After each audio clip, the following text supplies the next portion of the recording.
Hello, it's Nikki. How are you doing? I have just done an episode, or a workshop rather, all about podcasting, and I wanted to share some of the things with you in there of what I have found from having my own podcast. Now, you can apply this to content, to creative projects, but hopefully you will get something from it. So there are four categories. One, why I started. Two, how I started. Why I've continued, and how I've continued. So let's do this. Also, I'm feeling very reflective at the moment because I recently hit my 500 episode benchmark, which just seems nuts. Okay, here we go. So why I started, I'm reading from my notes. That's why I'm chopping and changing. I wanted to have a conversation with my ideal clients. So no script, no agenda, no pressure. And this I have found over the years to be a fantastic strategy in terms of creating content once and throwing it out there gently into the world so people can access it as and when they need it. And what this allows me to do is for my clients, my customers, my listeners, is to get to know me and to get to know themselves and their business and do their work. Because when I was starting out, I was just told to just do discovery calls. Get on the phone, book in 10 discovery calls each and every day. And what I really realized was I could do that, but I didn't necessarily want to do that because sometimes what was happening was that I wasn't filtering out that system, meaning there were people coming on discovery calls who'd be like, yeah, free coaching, lovely, let's do that. And so what might have happened is that I would be not wasting my time essentially, but it wasn't necessarily leading to a sale. And now what happens, since I've created more and more content, is by the time people come to book a discovery call, they are probably 90% sure that they want to work with me. So my success rate is really good in terms of converting people. I hate that phrase, sorry. Because people are ready. People know what they're all about. There's no surprises. I would say that final 10% is that they just need to check that they like me, that we get on, that I am who I say that I am, etc. So this was at a time, certainly, where we needed to bring back the human element, because certainly in 2018 it was all automated. Like people were really going into the, hey, first name, hey, Dave from the office says that you are looking for this. It's like, I don't think Dave exists. Like this is a bit of a peculiar one. Okay, number two, I felt like I had something it felt like I could do something. This is really important. If you are a prolific writer who can knock out a blog post that is incredible with all the SEO, behind the scenes, back end of stuff, brilliant. I am a good writer, but I don't know how to optimize it in terms of SEO. And besides, one of the things that I've noticed is my clients come from actual conversations. So when you're thinking about podcasting, really notice, is this something that you can do, and what does this look like? Number three, I loved the medium. So I've been listening to podcasts since 2008. And what was happening, so I had an iPad at the time and I would plug myself in and I'd be wandering around because I don't think I had an iPod at that stage. And then I had my son in 2015 and I was really cracked open, let's just say, by motherhood. And suddenly loads of ideas and thoughts and feelings. I felt like I'd given birth, but also I was kind of reborn as well, if that doesn't sound dramatic.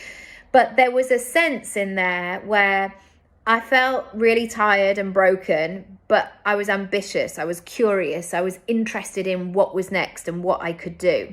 But I was missing that conversation. So when I was walking my son around the park, all I could hear was these bro conversations of get up earlier, man, smash it, have a protein shake, do all of these things. And I was just left thinking like, that just doesn't feel good to me. I wanted a gentler conversation.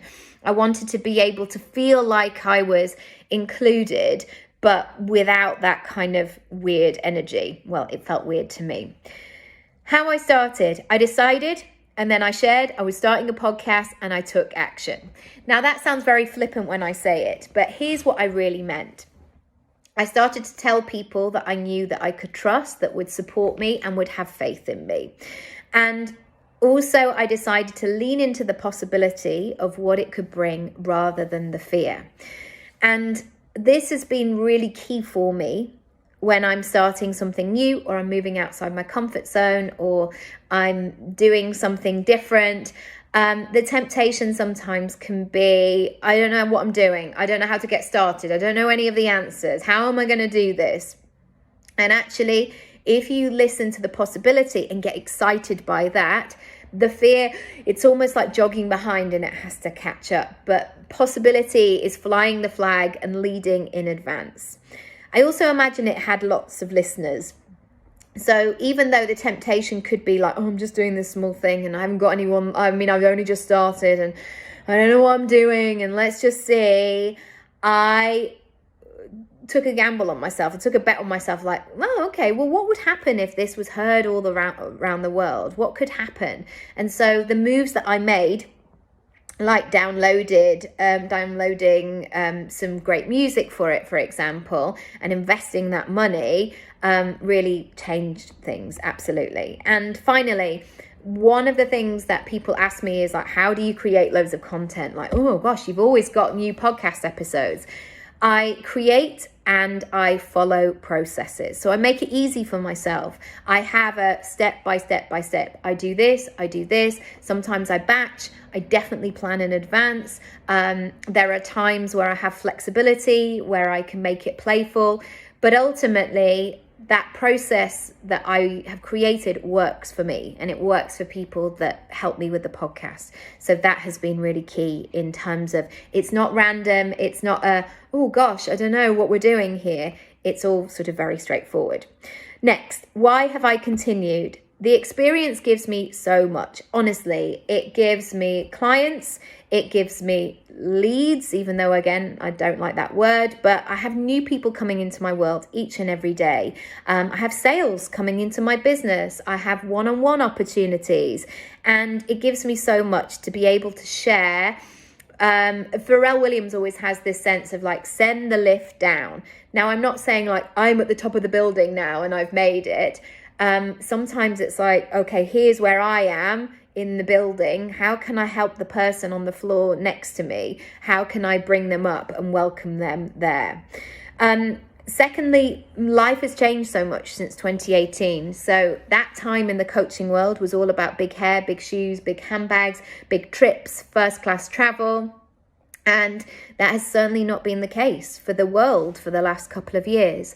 And so being able to be nimble within my own content and not have to be accountable to anybody else has been amazing. And it's meant that my business has continued, but also be sensitive to my surroundings and what's going on in the world at the moment. Finally, in this section, I own my own content, and it works for me when I'm sleeping. I heard a brilliant woman years ago, Grace Lever, talking about doing it once and then it's done. And I really try and apply that philosophy to my business and my brand, in terms of thinking, how can I do something once and how can I let it fly and do what it needs to do? So it works for me when I'm sleeping. I wake up in the morning, and episodes that I've set to go live have had so many listens, and that's really exciting. And especially being a mum with 2 small children, I like that flexibility within my business, that I'm not just limited to growing it with me actually being on the phone with somebody and doing all of the things. Finally, how have I continued? I've written in big capital letters, imperfectly. This is really important to say. You have to do things imperfectly sometimes. You can't wait for everything to be 10 out of 10, 100%, because it's sometimes just not realistic, and you will wait and wait and wait, and you'll never do the thing. Being true to myself and my content, again, has been really important. Knowing where I should speak, how I should speak, what I should speak on has been absolutely golden, because otherwise, if I'm trying to be all things, or I'm not working in my zone of genius, if you've read that book, The Big Leap, I get scattered and I'm no use to anybody. So being true to myself has been really important, and making sure that I'm making content that I am good at making. Finally, how I've continued by daring to dream and be willing to do the work around self-worth, imposter syndrome. When you say that you're going to start something, so many people will give you their feedback, like, how are you going to do that then? Or what does that mean? Or like, who are you to do that? Get you having a podcast, whatever it might be. Even if people don't say it, we might even hear those voices in our heads. So it's really important to do that work, to explore, is this true? How can I support myself in this? How can I back myself? And it's an interesting work and life and business and self-development. They all go in a lovely bundle. If you are interested in finding more about podcasting, do go and check out my course, Speak Up, nikkiraby.com/speak up. I work with you one-on-one. There's also an online course as well. So I would love to hear from you if I can support you and help you doing that. All right, I'm going to leave it there for now. I'm sending lots of love, and I'll speak to you very soon. Bye.